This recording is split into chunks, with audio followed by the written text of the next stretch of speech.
My friend, are you going through the day right now not feeling safe in mind or body, no matter what environment or circumstance you're in? Well, today we're going to dive deep into safety reactions, safety behaviors. Welcome to another important video on my channel. Great to be here with you guys. If you haven't subscribed yet, please go ahead and do that and hit the bell for all the notifications for upcoming videos. And we're talking about safety signals here, okay? And who are we sending, or what are we sending these safety signals to? Well, we're sending these safety signals or safety messages to our nervous systems, okay? Because over the years, we have created associations. We have created branches between things. The color red may seem traumatic to one person, and it may seem relaxing to another person. A car that has the horn on could be relaxing to some person, or it could be neutral, or it could be devastating and dangerous to another person. So we've created all sorts of associations, and with anxiety sufferers, what tends to happen is there are too many dangerous associations, right? And the danger more so comes into play when we start to do things that are different, unfamiliar, and we start embarking on change.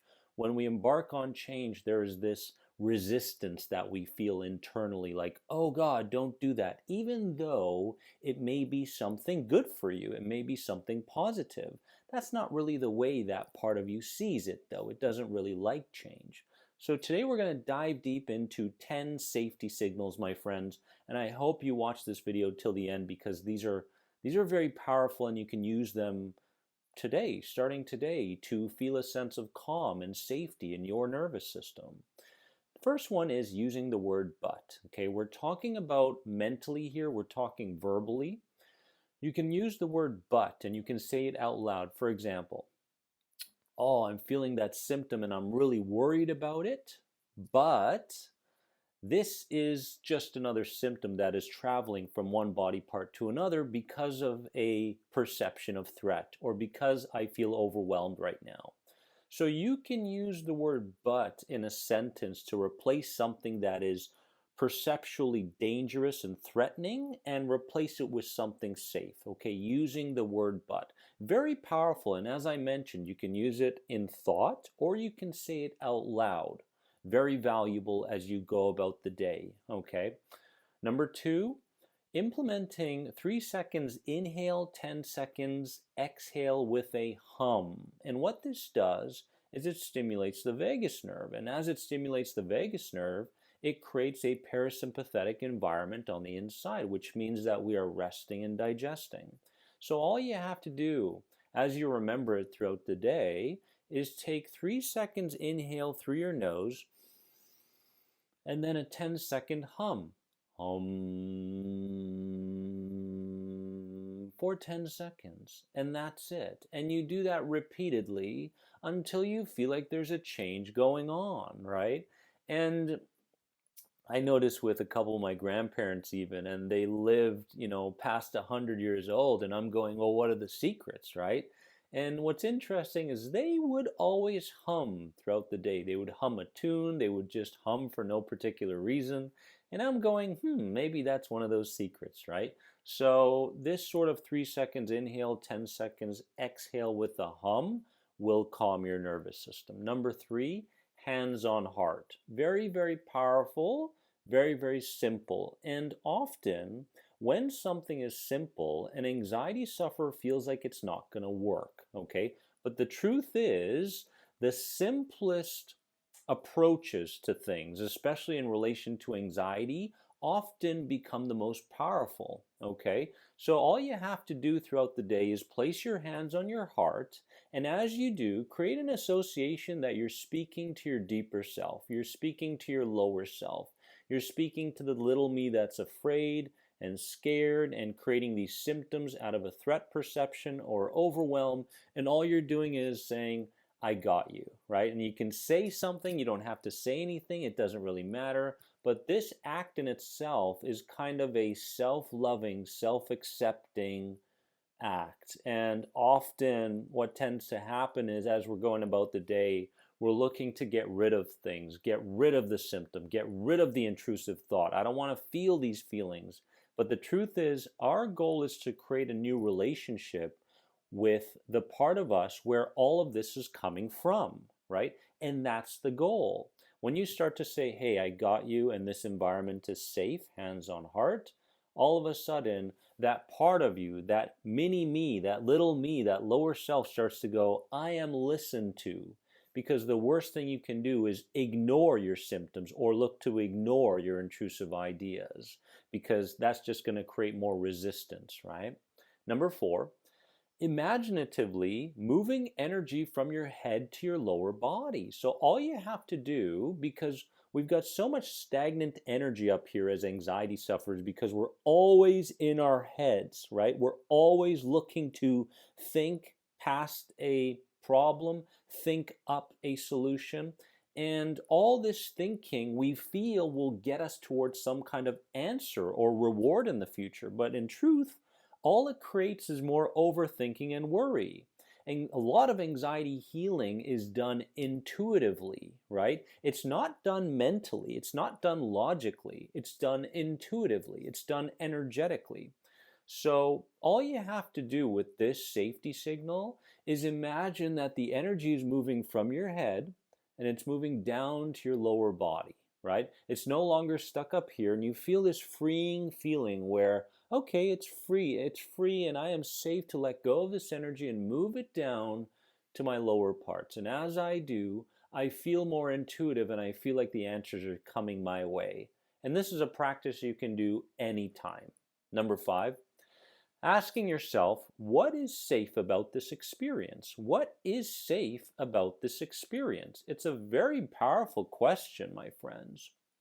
And all you have to do is go searching for answers.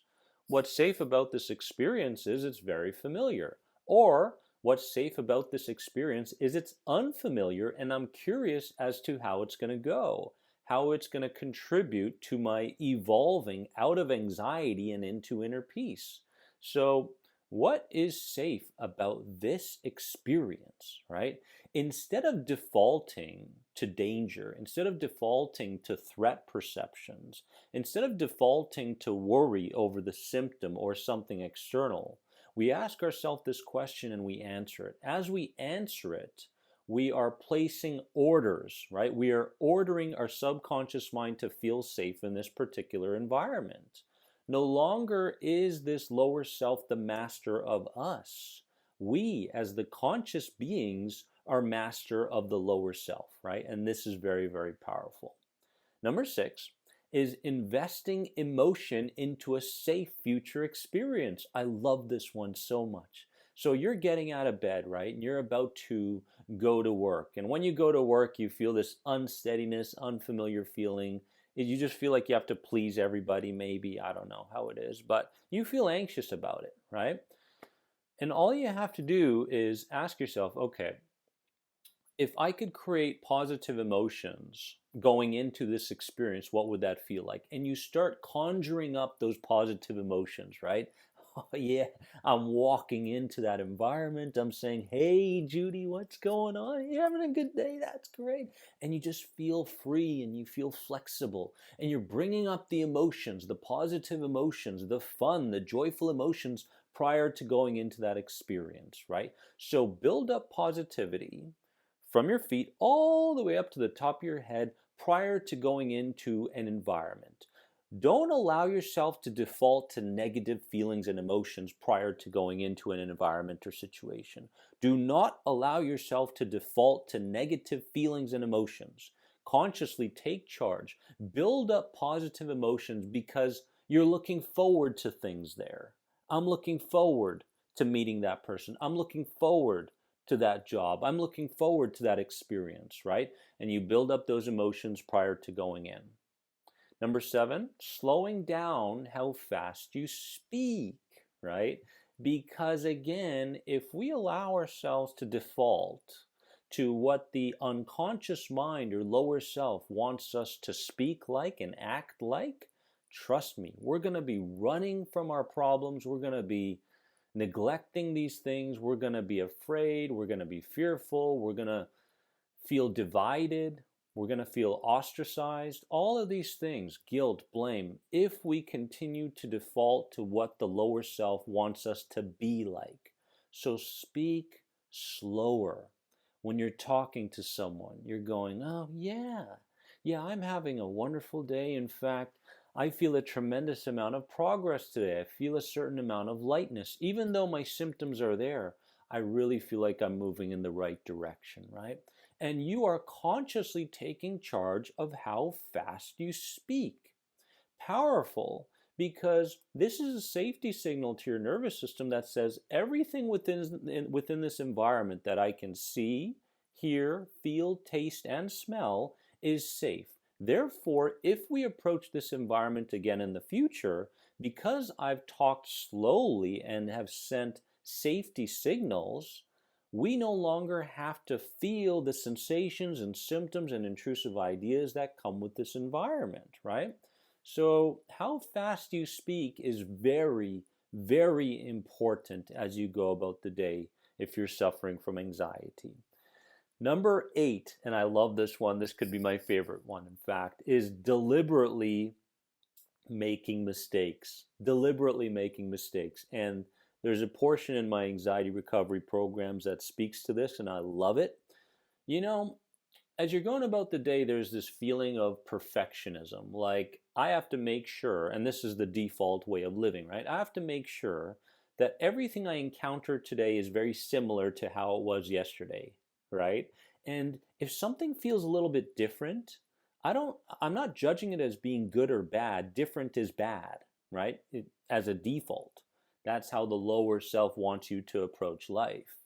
However, if you deliberately feel like you're making mistakes, what's going to happen is as you allow yourself to make those mistakes, you're going to feel like you can be more flexible in how you think and how you act. So deliberately making mistakes could be something like this, right?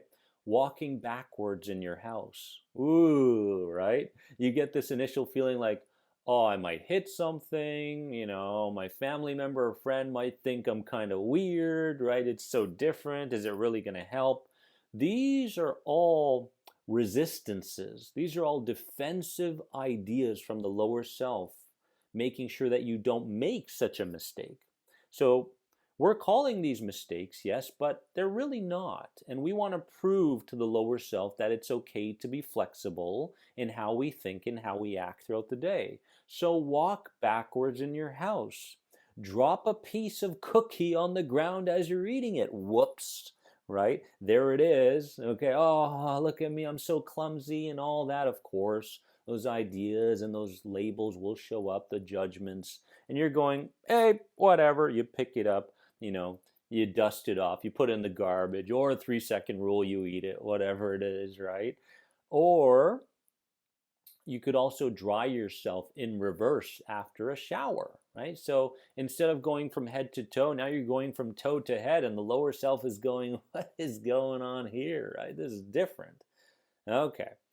So these are the kinds of deliberate backwards or mistake-making acts that will get you to a place where you're no longer so rigid, right? And you're no longer so stagnant. This rigidity can cause a lot of tension in the physical body and keep us from being flexible in how we think about things, okay? So deliberately making mistakes. Go ahead and have fun with this one, right? Number 9 is laugh at your fears. Very simple. You go, symptoms connected to threat perceptions, symptoms connected to, past experiences that I've had in this environment. So good. Thank you. Thank you for the protection, but it is definitely not needed right now, right? We're going about this experience neutrally. And don't pay attention to whether your intrusive ideas or symptoms are gone. We're not going through an act here, okay? We're living our lives differently. So you don't want to feel like you're going through the motions, like Dennis is telling me to do something, I'm going to do it, and I hope it leads to X. Don't think like that, right? You're about to live a new lifestyle, and this is something that you must embrace. The way you've lived up to now has caused a tremendous amount of anxiety within you. So it's not about doing these things and then going back to those old habits. No, because you want to live an anxiety-free life. You want to live in a place of inner peace, right? So you can laugh at your fears. An intrusive idea shows up. Oh God, I hope people out there don't judge me. Well, they're going to judge you anyway. So good. We're all judging people, right? They unconsciously judge, okay? And that's okay because I no longer have to live my life looking to please everybody around me. It doesn't matter whether they're happy with me or not. I don't have any control over their perceptions and their behaviors. So laugh at your fears. Trust me, this is very, very powerful. And finally, confidently start saying no to people without explanation. You come into the social event? No. No explanation needed, right? I'm just not going. And they might ask why. I don't feel like it, right? There doesn't have to be this drawn out explanation as to why you're not doing that thing that people always expect you to do, okay? So say no more often, and as you say no, say it confidently, because you're no longer placing priority on anything external first. Priority is internal. It's you first, okay? You are the first priority here. Self-care, self-love, and self-evolution is what this is all about. My friends, I love you all so much from the bottom of my heart. Remember that you are more than anxiety. Don't ever forget it. Comment below on which of these safety signals you're going to start using today. I'd love to hear from you. And give this video a like and share it with someone in need today. I'll see you in the next video. Bye-bye.